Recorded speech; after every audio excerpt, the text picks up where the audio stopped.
कराची में scheme 33 corridor scheme 33 में KDA और बोर्ड ऑफ रेवेन्यू के दरमियान टसल चल रही है पिछले 30-35 साल से।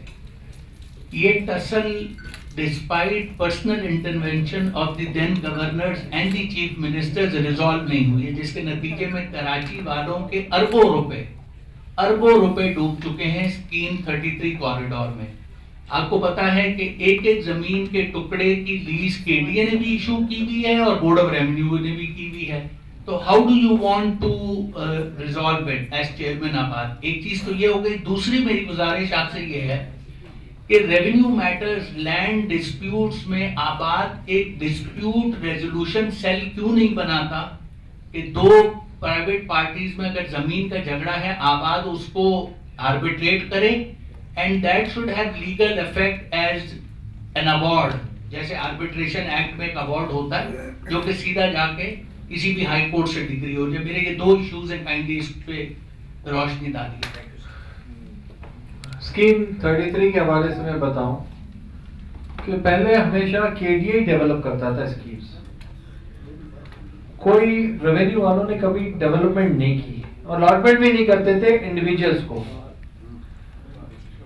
मेरा ख्याल है कि केडीए ने जब स्कीम बनाई सोसाइटियों को दी गई थी मेजर जगहें, बाकी एफएल साइट वगैरह उन्होंने इसलिए बनाई कि ताकि उसका इंफ्रास्ट्रक्चर डेवलप हो। पॉलिटिकल गवर्नमेंट ने एक दिन निकाला कि केडीए के पास उसकी लीज नहीं है, केडीए ने कोई पेमेंट नहीं की, अब ये गवर्नमेंट ऑफ सिंध अलॉट करेगी, इसलिए कि जमीनों की प्राइस हाई हो गई। उस वक्त की बात है, जब हाई हो गई तो उसके अलॉटमेंट करने में पैसे मिलने लगे, तो वहां उन्होंने उन्हीं जमीनों को दोबारा अलॉट करना शुरू कर दिया जो केडीए ने फ्लैट साइट्स आप लोगों को दी थी, ऑप्शन की थी, वही जमीनें, और डिस्प्यूट खड़ा हो गया। मजे की बात बताऊं आपको, थोड़े दिन पुरानी बात है। आज जो डीडीओ, उस जमाने में डीडीओ थे और डीसी अभी थे, डीसी मोहम्मद अली शाह ईस्ट में अभी थे।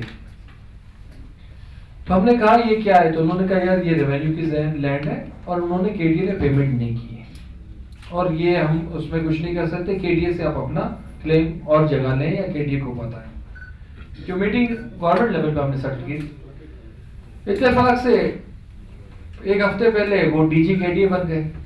मैंने कहा क्या हुआ भाई, अब क्या करेंगे इन केडीए की जमीनों का?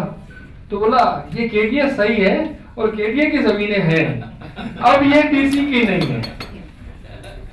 तो हमारी बदकिस्मती है, मैंने बहुत जगहों पे ऐसा देखा। जावेद हनीफ साहब पोर्ट के और शिपिंग के सेक्रेटरी थे, मतलब ये कराची पोर्ट के डीजी थे, एमडी थे, जो भी थे।